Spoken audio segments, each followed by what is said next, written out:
Assalamualaikum warahmatullahi wabarakatuh. Alhamdulillah, wassalatu wassalamu ala rasulillah wa ashabihi wa man tabi'ahu wa wala wa ba'du. Qala Rasulullah sallallahu alaihi wasallam, khairukum man ta'allama al-Qur'ana wa 'allamahu. Wa ba'du, rekan-rekan dan sahabat Al-Quran, para aktivis pengajar Al-Quran dimanapun berada, saudara-saudaraku, sahabat-sahabatku, perwakilan Dewan Dakwah Provinsi, Kabupaten, dan Dewan Dakwah Kota di seluruh Indonesia. Kemudian kita akan melanjutkan mulai hari ini, insya Allah seterusnya setiap pekan kita akan adakan pembaharuan kuliah tentang pembaharuan sistem pengajaran Al-Quran. Kenapa kita sebut pembaharuan sistem? Karena yang kita angkat adalah ada 4 poin, yaitu tentang panduan bahan ajar yang sampai hari ini panduan bahan ajar itu semuanya ada 254 panduan bahan ajar, atau yang kita kenal dengan metode pengajaran baca Al-Quran di Indonesia. Buku panduannya itu ada 254 metode. Tentu saja kita juga mengapresiasi ini sebagai bentuk upaya, sebagai bentuk ikhtiar para pemerhati gerakan dakwah Al-Quran ini dari kota hingga pelosok negeri, sehingga lahirlah panduan-panduan bahan ajar itu. Kemudian yang kedua, kenapa kita sebut sistem? Karena yang kita bahas selain panduan bahan ajar adalah tentang metode pengajaran bacaan Al-Quran, metode pengajaran tahsin Al-Quran, metode pengajaran tahfidz Al-Quran, metode pengajaran tafhim Al-Quran. Kemudian sampai ke tingkat strategi mendakwahkan Al-Quran dari kota hingga pelosok negeri. Kemudian dari metode pengajaran itu tentu saja nanti ada studi komparasi, studi perbandingan, bukan untuk menghakimi, bukan untuk meninggikan atau merendahkan buku yang sudah ditulis, tetapi yang kita ingin gali adalah sebuah kekayaan hasanah metode. Banyaknya metode pengajaran baca ini sehingga kita akan mengenali satu persatu dan kita akan mendalami lebih jauh bagaimana cara mengajar yang benarnya. Baik metode pengajaran baca yang saya sebutkan di Indonesia ini sudah ada 250 metode. Berapa yang sudah kita ketahui, berapa yang sudah kita ikuti pelatihannya, sehingga ada hasanah pengkayaan pada diri kita, pada lembaga kita, sehingga outputnya akan lebih bagus. Inilah yang kemudian yang nanti saya sebut dengan istilah studi komparasi, studi banding antara buku panduan satu dengan panduan yang lain, metode pengajaran buku satu dengan yang lain, sehingga banyaknya masukan yang kita dapatkan. Disitulah kemudian kekayaan hasanah metode pengajaran akan kita miliki. Dan tentu saja semua guru yang ada di lembaga pendidikan kita, baik itu Rumah Quran, Riung Hufaz, atau Rumah Tahfidz, atau LTQ, apalah namanya, tetapi itu semuanya memerlukan panduan bahan ajar, memerlukan keseragaman antara guru satu dengan yang lain di dalam proses mengajarkan Al-Quran itu sendiri. Yang pertama yang akan kita angkat ini adalah tentang sistem pembaharuan sistem pengajaran Al-Quran. Yang disebut sistem itu adalah rangkaian dari semuanya, baik metode pengajaran baca, kemudian yang kedua panduan bahan ajar, yang ketiga manajemen pengelolaannya, kemudian yang keempatnya adalah tentang nama lembaganya itu sendiri. Jadi kalau kita urut tentang panduan bahan ajar, sekarang ini ada 250 metode pengajaran baca Al-Quran di Indonesia. 254 metode pengajaran baca. Kemudian ada metode pengajaran tahsin, ini juga banyak pula. Kemudian yang ketiga metode pengajaran tahfidz, bagaimana mengajar hafalan Al-Quran. Ini alhamdulillah bukunya juga satu demi satu lahir. Kemudian metode pengajaran tafhim. Metode pengajaran tafhim itu adalah bagaimana mengajarkan agar peserta didik itu bisa paham terhadap isi Al-Quran baik per kalimat atau per kata, atau kemudian dengan per ayat. Bagaimana langkah-langkahnya, bagaimana metodenya, apa panduan bahan ajarnya. Kemudian dari metode pengajaran baca, metode pengajaran tahsin, tahfidz, dan tafhim ini kemudian memerlukan manajemen atau pengelolaan. Bagaimana pengelolaannya ketika proses pengajaran baca, pengelolaan program tahsinnya, yang kemudian masing-masing lembaga itu ada istilah yang diusung, ada istilah yang diangkat, ada lembaga tahsin dan tahfidz Al-Quran, ada rumah tahfidz, ada Riyung Hufat, ada Wadil Quran. Masing-masing ini punya program, di antara salah satunya adalah perbaikan bacaan Al-Quran. Bagaimana caranya? Nah, ini memerlukan bahan ajar, panduan bahan ajar, memerlukan memahami tentang metode pengajarannya. Kemudian pengelolaan lembaga tahsin dan tahfidz ini, atau kemudian ada istilah juga tahlila, tahfidzul Quran lil aulad. Kemudian ada sebutan lembaga tahsin at-tartila, atau kemudian ada Riyung Hufat, ada Wadil Quran. Ini semuanya adalah bentuk pembaharuan, bentuk pembaharuan sistem. Kenapa? Karena nama lembaga itu sendiri ada pembaharuan, karena kalau sebelumnya tidak kita kenal, dulu itu ada Riyung Hufat, tidak ada rumah Quran, tidak ada, adanya pondok pesantren tahfidz atau madrasah diniyah, itu yang kita kenal dulu.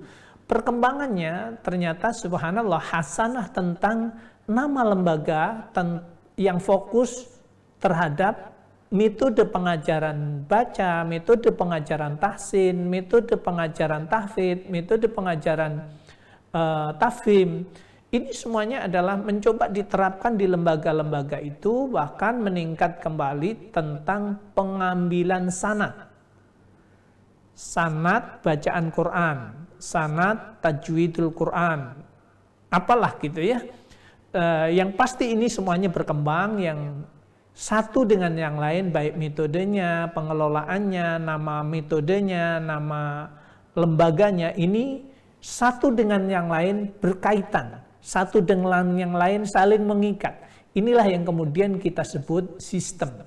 Nah, kuliah kita, kuliah pembaharuan sistem pengajaran Al-Quran ini akan kita angkat tentang metode pengajaran baca. Bagaimana sih metode pengajaran baca? Sehingga kita akan melihat betul, baik metode pengajaran qiraati, kemudian metode Iqra, kemudian metode Al-Barqi, kemudian Tilawati, An-Nahdiyah, kemudian Yambu'a, Umi, Utsmani. Nah, masing-masing nanti kita ke depan akan coba kita fahami, coba kita dalami, coba kita angkat menjadi perkuliahan kita. Jadi kuliah kita ini menyakup tentang metode pengajaran baca, kemudian pengelolaan lembaga atau manajemen lembaga, tahfidzul Quran, kemudian nama lembaga itu sendiri. Silahkan soal nama nanti masing-masing punya semangat yang untuk memunculkan lembaganya itu yang mau dipakai namanya apa, lembaga apa, silahkan saja. Tapi substansi dari yang kita ajarkan adalah tentang kequranan, baik pengajaran baca, pengajaran tahfidz, pengajaran tafhim, dan juga nanti secara teknis memasyarakatkan, mensosialisasikan Al-Quran dari kota hingga pelosok negeri. Yang kemudian ini kita sebut dengan istilah gerakan M5A. M5A. Apa itu? Gerakan membaca, menulis, memahami, mengamalkan, memasyarakatkan Al-Quran. Jadi gerakan membaca Al-Quran, gerakan menulis Al-Quran, gerakan memahami Al-Quran, gerakan mengamalkan Al-Quran, gerakan memasyarakatkan Al-Quran. 5M ini semuanya membutuhkan panduan bahan ajar. Alhamdulillah, sekali lagi bermunculannya panduan bahan ajar sekaligus yang di dalamnya disertai metode-metode ini adalah satu langkah yang sangat bagus, sangat penting yang kemudian ini memudahkan para pengajar, para dai, para aktivis yang mendakwahkan Al-Quran dimudahkan dengan adanya panduan, adanya manajemen, adanya metode-metode yang kemudian ini semuanya sangat-sangat membantu kepada para aktivis pengajar Al-Quran. Tentu saja satu demi satu harus kita fahami, jangan asal dengar. Maksudnya apa? Maksudnya adalah ketika kita mendengar ada metode pengajaran bacaan Al-Quran, ada metode pengajaran tahsin Al-Quran. Jangan karena kita dengar, oh ini bagus, kemudian kita memakai tanpa ikut pelatihan. Ini tentu saja akan jadi masalah. Jadi kita harus ikut cara mengajar pengajaran baca seperti apa, cara pengajaran tahsinnya seperti apa, cara pengajaran tahfidznya seperti apa, pengelolaannya seperti apa. Dengan ini semuanya, tentu saja kualitas atau kelulusan dari lembaga yang kita miliki itu akan bagus, akan baik apabila kita sebagai pengajar, semua guru yang mengajar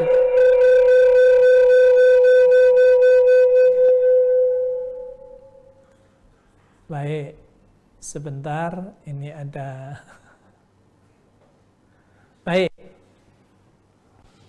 kita lanjutkan. Guru-guru atau pengajar di lembaga kita ketika ikut pelatihan secara keseluruhan, disitulah kemudian lembaga kita dengan sendirinya outputnya, kelulusan dari lembaga kita itu akan bagus apabila memahami tentang bagaimana cara mengajar yang benar dari semuanya itu. Dari semuanya itu apa? Guru-guru kita harus memahami cara mengajar membaca yang benar seperti apa. Ketika pakai buku panduan, katakanlah Iqra, cara mengajarnya itu seperti apa? Itu harus paham betul. Cara menuangkan dalam kartu prestasi seperti apa? Begitu pula ketika kita memakai panduan pengajaran baca ummi, tilawati, yambu'a, tartila, usmani, atau yang mana saja. Kita dan pengajar yang ada di lembaga kita harus ikut pelatihan sampai kemudian memahami cara mengajar yang benar. Baru kemudian memakai buku panduan bahan ajar itu. Makanya kemudian di sini akan kita angkat satu persatu sebagai upaya agar kita memahami, agar kita mampu mempraktekkan dengan baik cara mengajar yang benar. Kemudian yang kedua juga metode pengajaran tahsin. Nanti kemudian dalam kuliah tentang pembaharuan sistem pengajaran Al-Quran ini, kita juga akan sampaikan tentang metode pengajaran tahsin. Bagaimana yang bagusnya? Memperbaiki bacaan itu caranya seperti apa yang bagus? Langkah-langkahnya seperti apa? Kartu prestasinya seperti apa? Cara menuangkan dalam kartu prestasi sesudah menyimak seperti apa? Ini poin yang kedua yang nanti dalam metodologi, dalam cara mengajar, itu akan kita sampaikan dalam perkuliahan pertemuan-pertemuan berikutnya. Begitu pula nanti juga metode pengajaran tahfidz, metode pengajaran hafalan Quran. Bagaimana cara mengajar agar peserta didik ini hafalannya bertambah, kemudian hafalannya menjadi kuat, menjadi mutkin, dan kemudian kita menambah hafalan lagi, artinya mengajarkan peserta didik kita agar tambah hafalannya lagi, sampai kemudian punya akselerasi, punya percepatan hafalan yang kemudian memang juga mutkin. Nah, lebih jauh lagi tentang memahami, nanti juga bahkan tentang metode menghafal ini pula, kita juga akan hadirkan sosok yang bisa mengajarkan metode menghafal, ini surat apa, surat berapa, baris ini, kalimat ayat ini di baris keberapa, halaman berapa. Kemudian juga bisa hafalannya tidak hanya maju, tapi mundur. Ini juga akan kita sampaikan dalam perkuliahan ini. Tentu saja semuanya adalah dalam rangka agar generasi ke depan menjadi generasi yang kuat. Kuat ilmunya, kuat jasadnya, kuat ibadahnya, kuat imannya. Tentu saja merujuknya adalah وَلْيَخْشَ الَّذِينَ لَوْ تَرَكُوا مِنْ خَلْفِهِمْ ذُرِّيَّةً ضِعَافًا. Dan hendaklah orang-orang itu takut apabila meninggalkan generasi sesudahnya, meninggalkan generasi yang lemah. Lemah imannya, lemah ibadahnya, lemah ilmunya, lemah akhlaknya, lemah fisiknya, lemah ekonominya, lemah status sosialnya.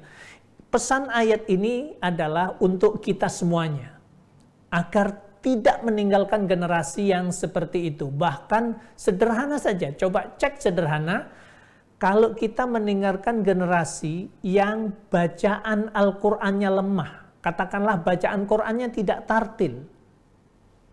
Kalau ini generasi kader kita menjadi imam, ketika menjadi imam sholat, orang yang berjamaah di belakangnya tidak merasa khusyuk karena yang imamin ini adalah generasi kita yang bacaan Qur'annya itu lemah, tidak tartil. Coba kalau kemudian bacaannya itu tartil, bacaannya itu indah, tentu saja itu akan berdampak kekhusyuan di dalam melaksanakan ibadah sholat, khususnya bagi makmumnya. Apalagi hal-hal yang lain, kita dipesan oleh Allah agar tidak meninggalkan generasi yang model seperti itu. Gampangnya, jangan sampai meninggalkan generasi yang hadirnya tidak menambah hitungan, perginya tidak mengurangi jumlah. Artinya kalau generasi yang model kayak begini, dijual nggak laku, dikasih orang tidak mau, dibuang pulang lagi, diurus nyusahin kehidupan.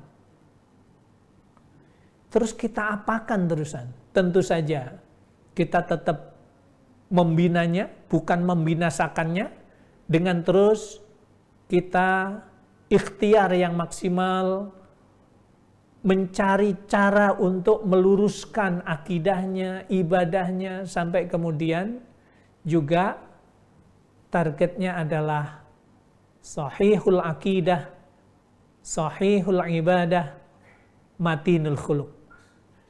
Akidahnya benar, ibadahnya benar, akhlaknya yang baik. Itu target yang ingin kita capai. Dalam konteks ini saya ingin kembalikan lagi bahwa gerakan kita adalah gerakan M5A, membaca, menulis, memahami, mengamalkan, dan memasyarakatkan Al-Quran. Makanya kemudian tentang gerakan membaca, kita harus pahami tentang metode pengajarannya. Sampai kemudian tidak hanya buku panduannya mana, metode pengajarannya seperti apa, menuangkan dalam buku mutabaah atau kartu prestasinya seperti apa. Metode menulis, kita membutuhkan panduan bahan ajar tentang menulis Al-Quran. Karena akan berbeda, menulis bahasa Arab dengan menulis Al-Quran berbeda. Kalau menulis Al-Quran, ada kaidah-kaidah yang harus kita penuhkan yang kita kenal dengan kaidah Rosem Uthmani. Salah satu contoh saja. Kaidah yang pertama adalah al-hadfu, membuang. Jadi kalau kemudian kita menulis al-kitabu, al-kitabu, dzalikal kitabu. Kalau Alkitab yang kita maksud adalah menulis bahasa Arab saja, berdiri sendiri ketika Alkitabu, maka kemudian harus ada alif. Al-Kitabu, ada alif.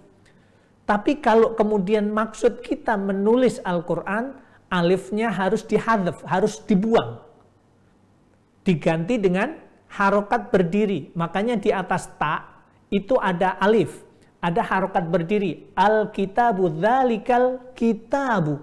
Alifnya dibuang, tak sama ba disambung, kemudian ada harokat berdiri. Harokat berdiri itu yang kemudian dalam bahasa penulisan disebut hurufus shaghirah, huruf kecil, sebagai pertanda bahwa ada alif yang dibuang. Itulah salah satu kaidah Rosem yang kemudian sampai hari ini kita sendiri itu ada kelemahan. Guru-guru di lembaga kita itu, kalau kita minta menulis surat Al-Fatihah satu persatu, tidak semuanya punya kemampuan dengan menulis yang benar. Bahkan kita ingat sempat viral saat itu di Metro TV, ada pengajian ustadzah begitu menulis inna sholata tanha 'anil fahsya'i wal munkar, tapi ditulisnya semuanya selain menyalahi kaidah tata tulisan bahasa Arab, sesuai dengan Rosem pun tidak. Kenapa? Karena ustadzah yang kadung viral di TV ini ternyata juga tidak punya kemampuan di dalam menulis. Nah, di sini juga guru-guru kita, lembaga pendidikan kita harus mampu mengantarkan peserta didik bisa menulis Al-Quran dengan baik. Jadi kalau ngeceknya gampang saja, disuruh nulis surat Al-Fatihah sama surat Al-Ikhlas. Benar apa enggak nulisnya? Nah, di sini juga diperlukan, diharuskan lembaga kita memiliki panduan bahan ajar tentang bagaimana cara menulis Al-Quran. Soal nanti ada Quran yang ditebelkan, ya, sebagai bentuk pembiasaan penulisan, itu baik saja. Karena salah satu mata pelajaran menulis Arab Pegon itu dulu, ya, dulu itu ada. Tahun-tahun 90-an ke sana masih ada. Tapi ke sini sudah dihapus. Jadi menulis Indonesia dengan tulisan Arab Pegon. Yang kemudian kita kenal dengan Arab Pegon itu adalah kalau kita buka mushaf Al-Quran, di belakang ada penjelasan tulisan Arab tapi bunyinya bunyi Indonesia oleh Lembaga Lajnah Pentasih Al-Quran Indonesia. Itu menunjukkan bahwa dulu kebiasaan kita adalah salah satu mata pelajaran itu adalah menulis dengan Arab Pegon. Saya itu merasakan sampai hari ini disuruh menulis tulisan bahasa Indonesia dengan tulisan Latin atau suruh memilih dengan tulisan Arab Pegon. Saya lebih cepat menulis Arab Pegon dengan tulisan bahasa Indonesia tapi bunyinya bahasa Indonesia tapi tulisannya tulisan Arab Pegon. Nah, ini juga kita diharuskan memahami tentang panduan bahan ajar metode menulis Al-Quran ini, khususnya untuk peserta didik kita nanti ketika yang satu belajar membaca atau menghafal, yang satu disuruh untuk menulis sambil menunggu yang lain yang sedang setoran hafalannya atau yang sedang antri untuk nunggu giliran membacanya. Jadi ada panduan bahan ajar untuk menulis Al-Quran. Dan sampai hari ini rata-rata ini tidak terlaksana di lembaga-lembaga pendidikan. Kenapa? Karena memang secara umum guru-guru yang mengajar di TKA, TPA atau di rumah tahfidz tidak paham tentang urgensi, tentang pentingnya, termasuk buku panduan bahan ajarnya mana. Sampai hari ini pun tidak ada solusi, sementara panduan bahan ajar tentang menulis Al-Quran ini sudah banyak. Persoalannya apa? Persoalannya adalah panduan bahan ajarnya yang mana, kalau ada pelatihan tentang menulis di mana, karena ketidaktahuannya inilah yang kemudian sampai hari ini akhirnya tidak mendapatkan akses untuk mendapatkan ilmu tentang metode menulis itu. Nah, materi ini nanti akan kita sampaikan dalam perkuliahan pembaharuan sistem pengajaran Al-Quran ini pada pertemuan-pertemuan berikutnya.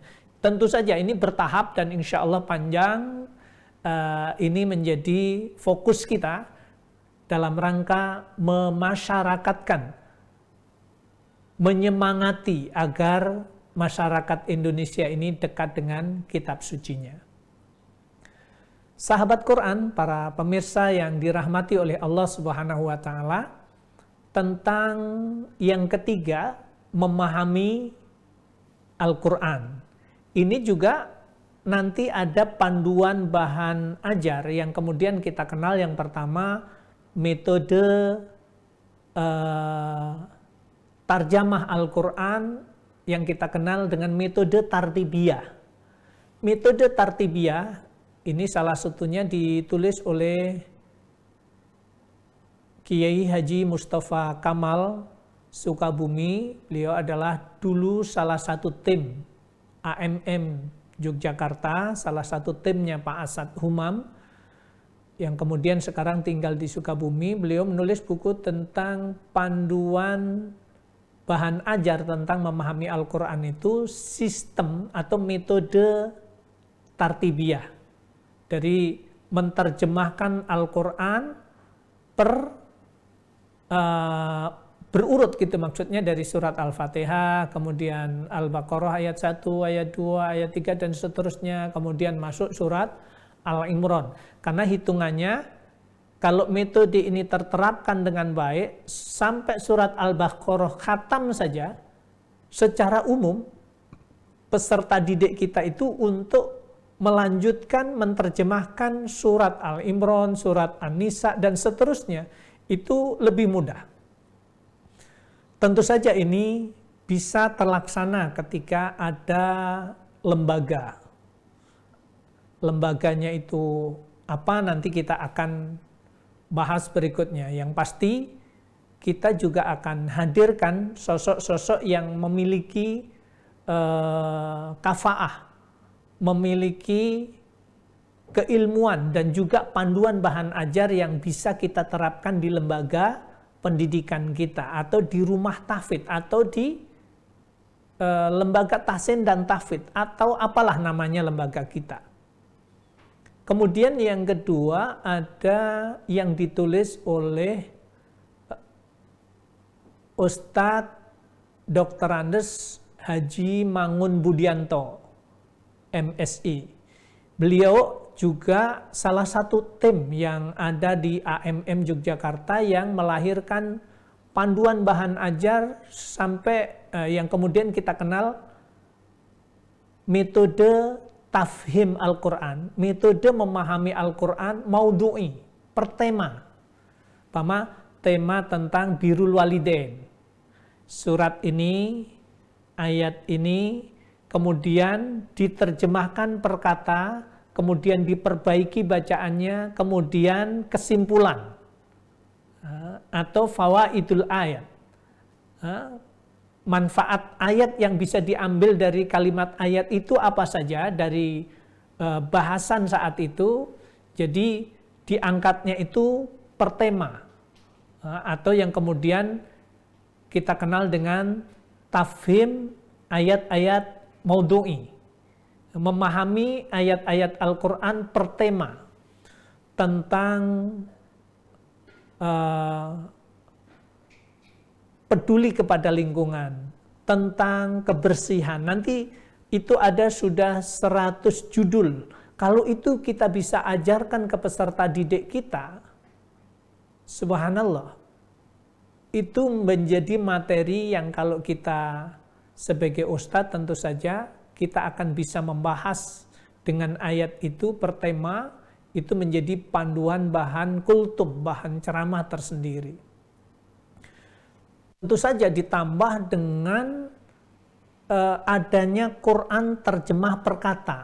Tetapi lagi-lagi semuanya ini kita perlu memahami langkah-langkah, memahami atau ikut pelatihan di dalam cara mengajarkan tarjamah lafdhiyah itu seperti apa. Begitu pula seperti buku yang ditulis tentang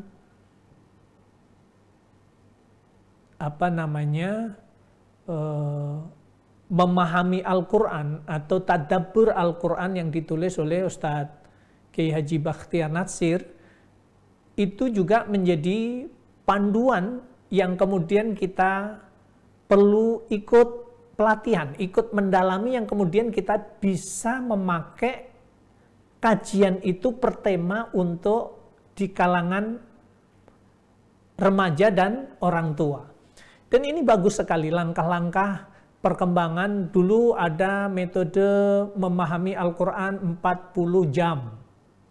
Sempat viral dulu, tapi kemudian karena secara umum metode pengajarannya tidak ada pembinaan yang permanen, maka kemudian hari ini juga akhirnya hilang begitu saja. Inilah pentingnya kalau lembaga kita menggulirkan program tentang bagaimana memahami Al-Quran, bagaimana mengajarkan untuk memahamkan Al-Quran kepada peserta didik yang usianya SD atau SMP. Nah, itu panduan bahan ajarnya sudah siap. Termasuk ada lagi yang ditulis oleh Kiai Haji Mustafa Ayi dari Ambarawa, Semarang, Pondok Pesantren Tahfidzul Quran Ambarawa, Semarang. Beliau menulis juga tentang metode tafhim Al-Quran, bagaimana cara memahami Al-Quran. Nah, yang kemudian beliau menulis buku panduan itu per surat. Sehingga katakanlah surat Ar-Rahman dihafal, semua peserta didik yang menghafal surat Ar-Rahman itu mesti harus mampu menerjemahkan per kata surat itu. Sehingga apa yang dia hafal, dia pun juga akan ngerti terhadap maknanya. Ini juga ada panduan bahan ajarnya yang sudah dituangkan dalam bentuk panduan. Nah, di sini kemudian tentu saja, insya Allah satu persatu kita akan hadirkan beliau-beliau ini untuk bisa memberikan perkuliahan pembaharuan sistem pengajaran Al-Quran ini.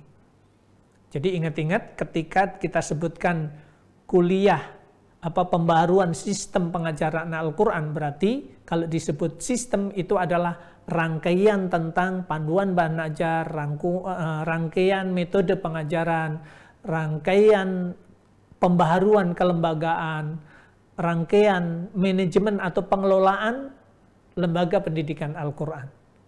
Jadi hari ini masih kuliah umum yang perlu saya sampaikan tentang gerakan M5A ini. Dan insya Allah tentang bagaimana mengamalkan atau mendakwahkan Al-Quran ini menyangkut tentang fiqhud dakwah, menyangkut tentang gerakan mendakwahkan Al-Quran dari kota hingga pelosok negeri. Bagaimana caranya? Bagaimana sistem pendekatannya? Bagaimana untuk melakukan pendekatan kepada muhsinin, kepada agniya, kepada pejabat setempat. Bahkan kalaulah pejabatnya itu adalah orang non-muslim, bagaimana kita melakukan pendekatan kepadanya agar dakwah Al-Quran bisa memasyarakat di tempat itu. Tentu saja kita khususkan mengurus, mendidik orang-orang Islam yang ada di tempat itu, tetapi dengan sistem, dengan cara, dengan metode, dengan panduan bahan ajar, dengan pengelolaan yang baik. Sahabat Quran yang dirahmati oleh Allah Subhanahu wa Ta'ala, itu poin M5A. Apa saja itu? Tentu saja ada beberapa hal yang kita harus pahami. Ada beberapa hal yang harus kita pedalami. Apa saja itu? Gerakan itu tertuang dalam bentuk yang pertama. Dalam bentuk kelembagaan, ada Taman Kanak-kanak Al-Quran. Ini tentu saja tidak lepas dari dua sosok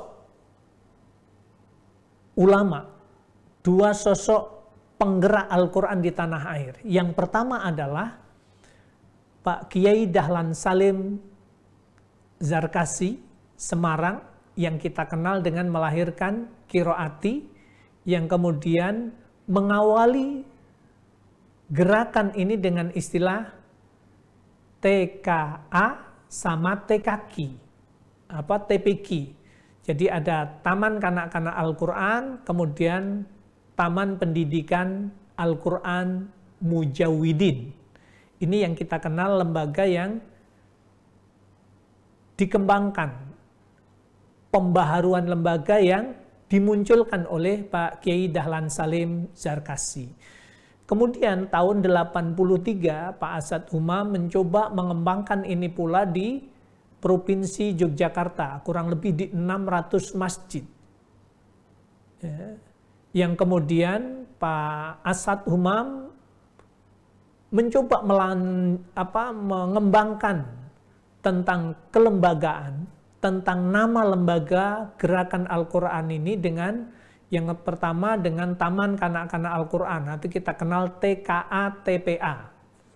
Kemudian ada Taman Pendidikan Al-Quran TPA, atau dengan sebutan istilah TPQ.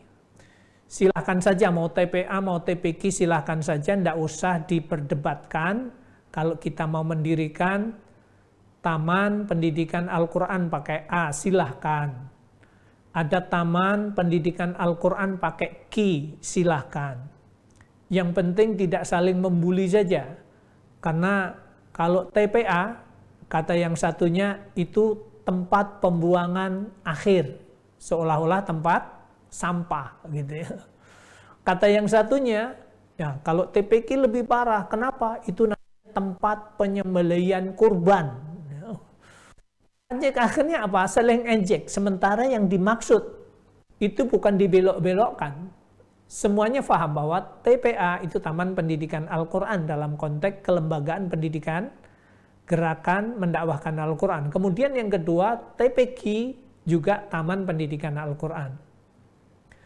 Kemudian Pak Asad Humam mencoba menginisiasi untuk perkembangan nama lembaga. Sesudah TPA, terus apa lanjutannya? Maka dimunculkan ada TKAL, TPQL. Ada Taman Kanak-Kanak Al-Quran Lanjutan. Jadi kalau program 1 tahun ini belum selesai, programnya, targetnya belum selesai, maka dilanjutkan ke jenjang berikutnya, yang kemudian di tahun berikutnya disebut Taman Kanak-Kanak Al-Quran Lanjutan. Untuk apa? Untuk agar anak-anak ini tetap menyelesaikan program yang ditargetkan oleh lembaga. Kemudian ada Taman Pendidikan Al-Quran Lanjutan. Ini juga sama. Kalau TKA berarti untuk anak usia 4-6 tahun. Kalau TPA untuk anak 7-12 tahun. Kalau anak TPA ini targetnya belum tercapai, maka kemudian dilanjutkan ke jenjang berikutnya, yaitu TPAL atau TPQL, Taman Pendidikan Al-Quran Lanjutan. Jadi ketika tahun ini tidak selesai, 1 tahun belum terselesaikan, maka peserta didik harus melanjutkan ke jenjang berikutnya dengan tambahan-tambahan materi yang ada. Jadi LTQ punya program Tahfidzul Quran lil Aulad. Alhamdulillah ini juga animo masyarakat luar biasa. Jadi Tahfidzul Quran lil Aulad itu semacam TPQ, tapi programnya lebih di atasnya lagi. Pengajaran baca, pengajaran hafalan Quran. Pengajaran baca, pengajaran tahsin, kemudian hafalan Quran. Animo masyarakat luar biasa, dan kemudian kita siapkan, alhamdulillah, buku panduan bahan ajarnya sudah lahir, menjadi rujukan bagi guru-guru yang mengajarkan hafalan untuk anak-anak semuanya. Dan tentu saja pengelolaannya. Ini nanti kita sudah siapkan di bidang pengembangan studi Al-Quran yang saya ketuai di Dewan Dakwah Pusat, untuk agar di kabupaten, di provinsi, di kabupaten, dan juga di Dewan Dakwah Kota atau Dewan Dakwah di kecamatan yang sudah ada di kecamatan, agar mendirikan LTQ, Lembaga Tahsin dan Tahfidz Al-Quran, Dewan Dakwah. Atau teman-teman yang bergerak di yang lain, silahkan aja, namanya apa saja, monggo saja, tidak ada masalah. Itu hanya sebutan sebuah nama. Tetapi untuk yang Dewan Dakwah dari pusat, itu mendorong agar didirikan di kabupaten, di provinsi, kabupaten, dan kota, pengurus Dewan Dakwah agar memunculkan, buat program sebagai sebuah wadah kader-kader kita untuk berkiprah. Kenapa? Karena kader-kader kita tidak semuanya pulang kampung dari yang sudah belajar itu otomatis menjadi pengurus, karena pengurusnya juga masih lengkap. Maka kemudian wadah yang kita munculkan ini adalah Lembaga Tahsin dan Tahfidz Al-Quran. Programnya apa saja? Programnya di dalamnya ada nanti LTQ, program pengajaran baca, program pengajaran tahsin, program pengajaran tahfidz, program pengajaran naghom. Ini untuk remaja, orang tua, dan juga anak-anak. Kalau anak-anak nanti buat saja. Itu tahfidzul Quran lil aulad. Apa TLQ, apa namanya, apa LTQ, silahkan saja. LTQ Dewan Dakwah. Nanti ketika sama di Lampung itu dari provinsi ada LTQ, itu LTQ Dewan Dakwah Unit 1, LTQ Dewan Dakwah Unit 2. Adanya di mana? Nah, adanya di lembaga-lembaga atau di masjid-masjid yang berdiri, buka saja yang bisa dikerjasamakan, atau memang masjid Dewan Dakwah atau masjid binaan Dewan Dakwah, di situ didirikan Lembaga Tahsin dan Tahfidz Al-Quran, masjidnya saja. Mana katakanlah Lembaga Tahsin dan Tahfidz Al-Quran Masjid At-Taqwa unit berapa. Nah, unit itu menunjukkan sebagai bentuk itu adalah binaan Dewan Dakwah atau milik LTQ, milik Dewan Dakwah. Bagi teman-teman yang lain yang katakanlah di luar Dewan Dakwah yang mendirikan, silahkan saja. Namanya apa, prinsipnya kita berta'awun tentang bagaimana memajukan lembaga tahsin dan tahfidz Al-Quran yang kita bina, yang kita asuh. Dan alhamdulillah insya Allah ke depan kita punya partner lagi yang menguatkan kita. Yang pertama adalah Profesor Dr.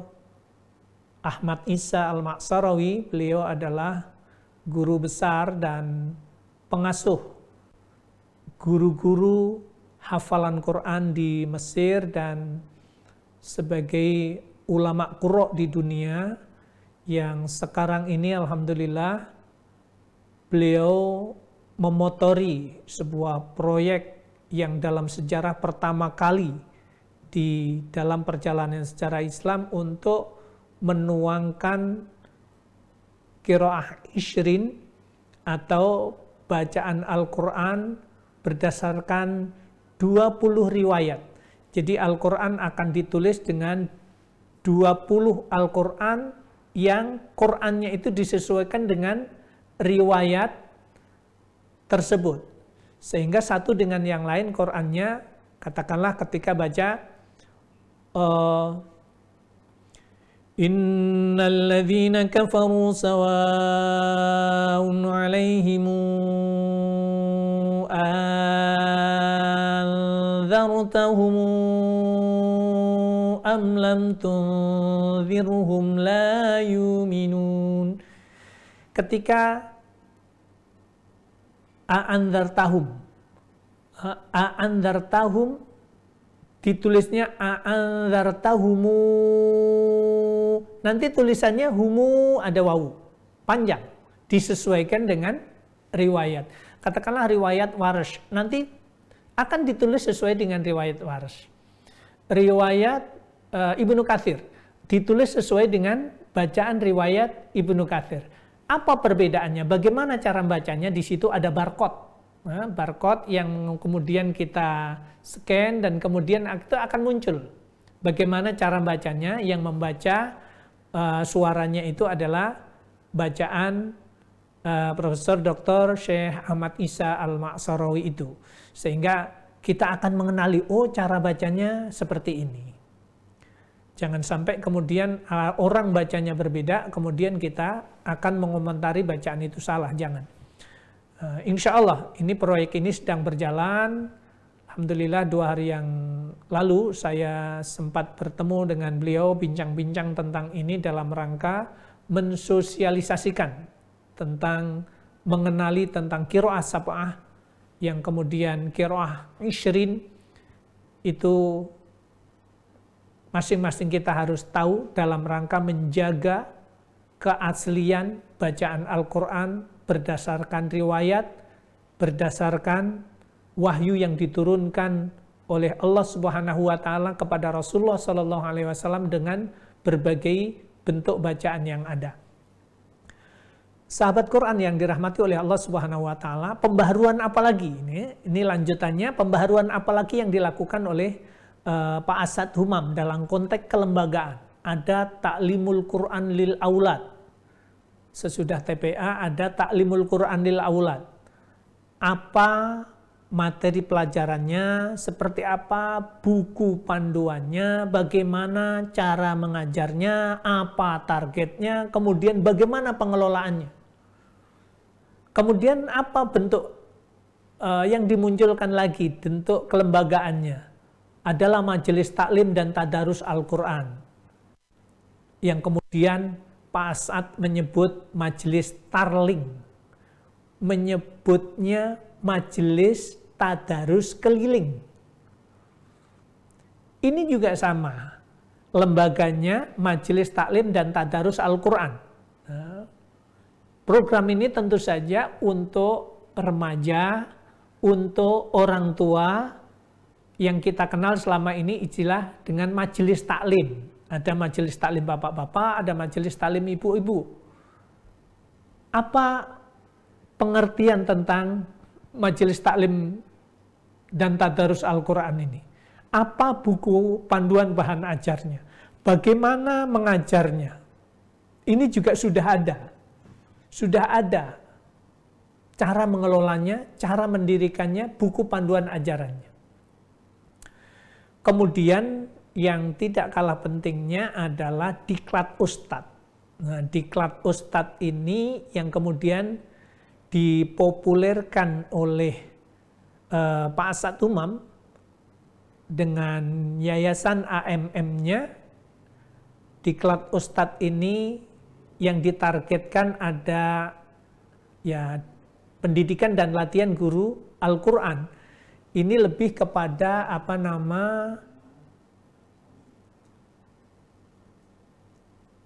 target ini adalah yang ingin dicapai meningkatkan kualitas guru-guru Al-Quran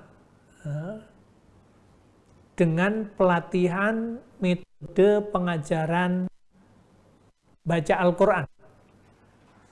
Kemudian ada kursus tartil Al-Quran. Kursus tartil Al-Quran. Atau yang kemudian kita sebut dengan KTA atau KTG. Yang ini di lembaga kita yang kita kenal dengan Lembaga Tahsin dan Tahfidz Al-Quran. Atau ada Rumah Quran, ada Baitul Quran, ada Riyung Hufat, ada Wadil Quran. Ini semuanya adalah salah satu programnya mengadakan program tahsin tilawah Al-Quran. Dalam bahasa bahasa Pak Asad, istilah dikenal di AMM dengan kursus tartil.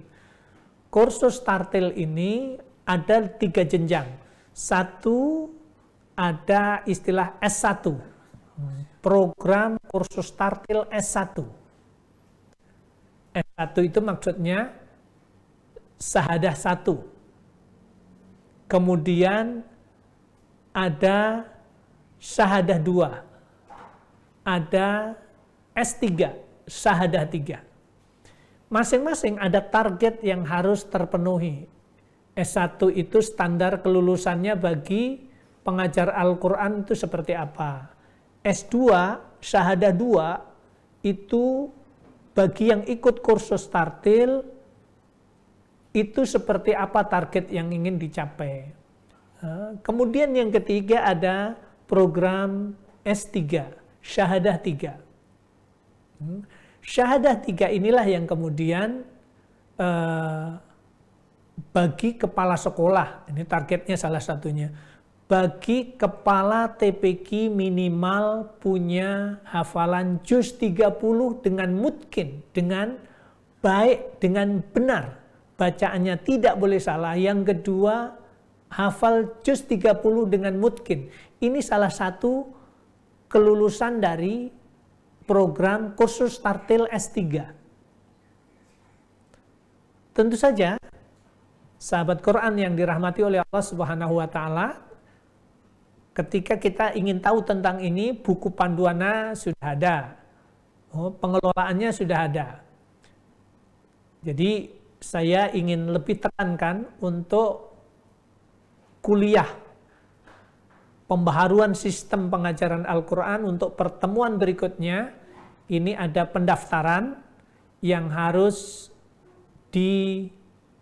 peserta yang ikut Zoom berikutnya akan dibatasi dan akan dibuat perangkatan selama 5 kali pertemuan yang didapatkan 1. Panduan bahan ajar dan metode pengajarannya. 2. Manajemen atau pengelolaan lembaga yang bagus seperti apa. Kemudian yang ketiga, membuka lembaga pembinaan tahsin dan tahfidz Al-Quran seperti apa. Baik, nampaknya tidak boleh ini kita bicara terus, tapi saya harus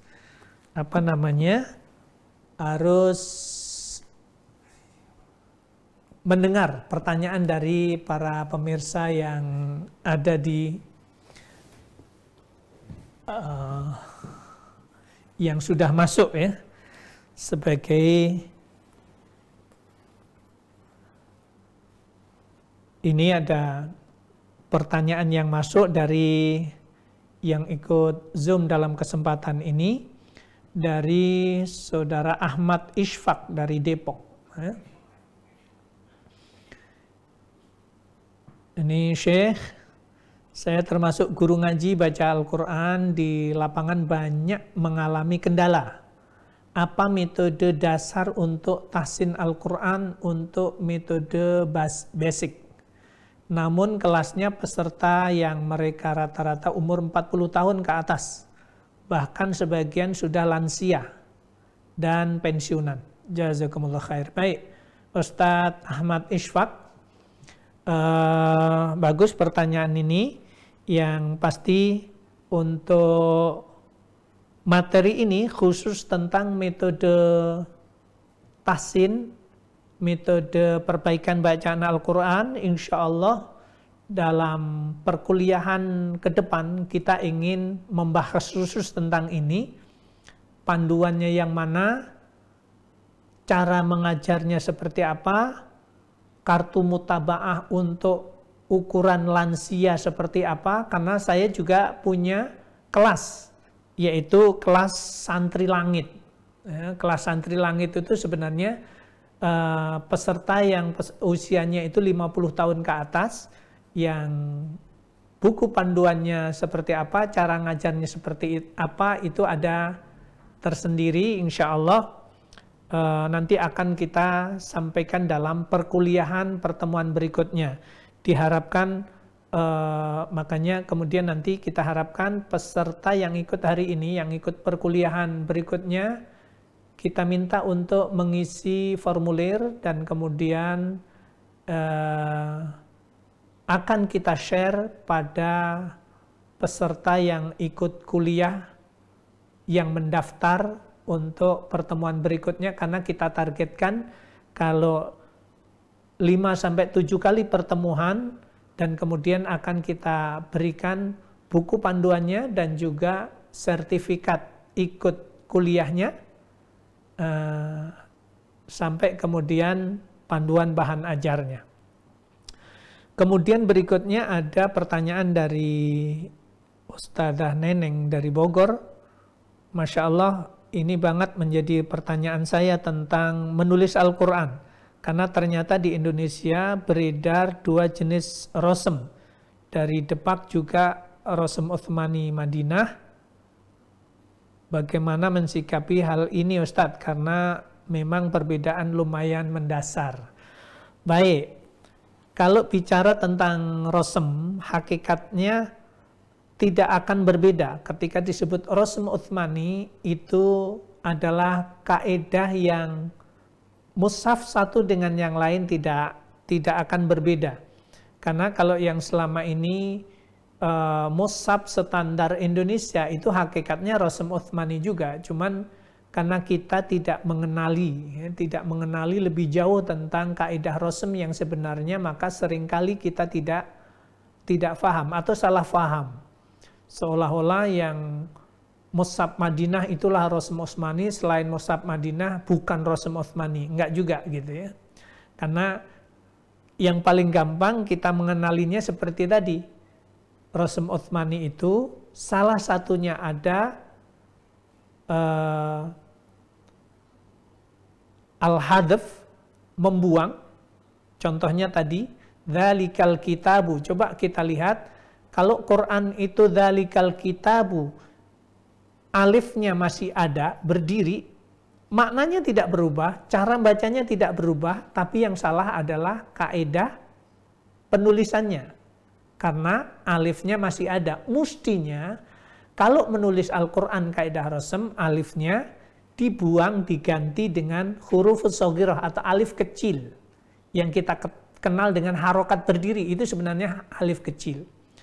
Jadi selama ini Indonesia sudah memakai itu, dan itu tidak ada masalah. Kemudian ada kaidah ziyadah atau menambahi. Kaidah rosem itu ada disebut dengan kaidah menambah. Apa yang ditambah? Seperti dzalika. Dzalika kalau kita menulis bahasa Arab, sesudah dza itu pakai alif, dzalika. Tapi kalau kita maksudnya menulis Al-Quran, alifnya harus dibuang, diganti dengan alif berdiri. Itu masih kaidah hadzf. Kaidah menambahnya contohnya adalah ulaika. Ulaika, kalau kita menulis Al-Quran sesudah u itu ada wawu. Tapi wawunya itu adalah wawu ziyadah, wawu tambahan. Wawu yang tidak berfungsi sebagai huruf mad, tetapi sebagai tambahan huruf. Apa fungsinya? Ya untuk ditambah saja gitu. Kalau menulis Al-Quran harus ada wawunya ulaika. Bacanya tidak boleh baca dengan ulaika, tidak boleh. Karena wawunya itu tidak berfungsi sebagai huruf mat, tetapi huruf tambahan. Jadi saya kira tentang jenis mushaf, insya Allah tidak ada masalah, karena sekarang ini justru penerbit-penerbit yang di Indonesia, baik Al-Kautsar, kemudian Cordova, kemudian penerbit-penerbit yang lain, itu sudah banyak memakai standar mushaf Madinah. Baik, kemudian pertanyaan berikutnya adalah dari Ustadz Saif. Assalamualaikum, mohon dijelaskan kesimpulan dari pembaharuan sistem pengajaran Al-Quran seperti apa Ustadz? Terima kasih. Baik. Ini kalau tentang kesimpulannya, pembaharuan sistem tadi sudah saya ungkapkan di awal bahwa pembaharuan sistem itu adalah pembaharuan panduan bahan ajar. Kemudian yang kedua, pembaharuan metode pengajaran. Ketiga, pembaharuan terhadap manajemen atau pengelolaan atau nama lembaga. Kalau katakanlah kita menyebut dengan istilah rumah tahfidz, tetapi kita ingin punya brand yang berbeda. Gubuk tahfidz, Riyong Hufat, Baitul Hufat, Istana Hufat. Apa ya namanya, apa saja, itu namanya bentuk pembaharuan. Jadi kalau kemudian katakanlah kalau Istana Quran Indonesia itu saya sudah membuka di Jakarta, kemudian di Jawa Timur, kemudian di NTT, kemudian di Maluku, akan terus berkembang. Ketika orang bertanya siapa yang menjadi pengasuh Istana Quran itu, orang akan kemudian melihat, oh itu Ahmad An-Nuri. Gitu ya. Ini namanya pembaharuan lembaga. Makanya kemudian sistem yang disebut pembaharuan sistem itu pembaharuan empat-empatnya. Panduan bahan ajar, metode pengajaran, manajemen atau pengelolaan terhadap lembaga Al-Quran itu, kemudian yang keempatnya nama lembaga itu sendiri. Ini yang kemudian yang disebut dengan pembaharuan sistem. Dan kemudian kita tahu bahwa sistem itu adalah sesuatu yang saling mengait. Panduan bahan ajar tidak akan lepas dari metode pengajaran. Metode pengajaran tidak akan lepas dari pengelolaan atau manajemen. Pengelolaan dan semuanya yang tiga-tiganya ini tidak akan lepas dari sebuah nama sebuah lembaga. Maka tidak akan mungkin lembaga itu disebut katakanlah rumah tahfidz, ditanya programnya apa, buku panduannya apa, metode pengajaran apa, targetnya seperti apa, nggak ada gitu ya. Itu tidak mungkin gitu ya. Makanya kemudian disebut sistem. Begitu Ustadz Saif tentang kesimpulan apa yang saya sampaikan dalam kesempatan ini. Baik, tidak terasa sudah hampir 1,5 jam kita bertemu. Kemudian ini berikutnya, jadi ini yang saya perlu sampaikan bagi rekan-rekan semuanya, silahkan gabung ke grup WhatsApp, ikut gabung ke grup WhatsApp kuliah selanjutnya. Link sudah dikirim via Zoom di bagi yang mengikuti hari ini. Sudah linknya sudah dikirim, nanti silakan daftar dan kemudian akan saya sampaikan dan juga akan saya hadirkan sosok-sosok yang menjadi koordinator metode yang ada. Jadi tidak hanya saya nanti yang mengisi, tetapi ketika mungkin kesempatan ada syekh yang hadir, syekh itu kita minta untuk ngisi secara khusus bagi yang metode, katakanlah metode tilawati, kita akan hadirkan metode tilawati timnya untuk bicara menyampaikan pembahasan tentang metode pengajaran, metode tilawati, kemudian kiroati, kemudian ummi, kemudian yambu'a, kemudian yang lain ya, agar bisa menyampaikan dalam perkuliahan ini sehingga hasanah metode pengajaran itu benar-benar kita dapatkan. Baik, sekali lagi sahabat-sahabat Quran, para aktivis pengajar Al-Quran silahkan bergabung pada grup kuliah pembaharuan sistem pengajaran Al-Quran. Linknya sudah dibagikan. Nanti yang ikut perkuliahan berikutnya insya Allah akan dikirimkan link Zoom-nya untuk mengikuti kuliah pertemuan yang kedua, yang ketiga, yang keempat, dan seterusnya. Secara utuh, pekan berikutnya akan saya sampaikan tentang metode pengajaran baca Al-Quran. Di Indonesia ini jumlahnya sudah mencapai 250 metode, 254 metode pengajaran Al-Quran di Indonesia tentang baca. Masing-masing kita akan adakan perkuliahan tentang studi komparasi metode pengajaran baca Al-Quran di Indonesia. Baik, itu yang bisa saya sampaikan dalam kesempatan ini. Kurang dan lebihnya mohon maaf. Insya Allah dalam waktu dekat saya akan hadir di Lombok, Nusa Tenggara Barat untuk bisa bincang-bincang dengan para aktivis pengajar Al-Quran di Lombok, Nusa Tenggara Barat insya Allah tanggal 17-18 bulan ini.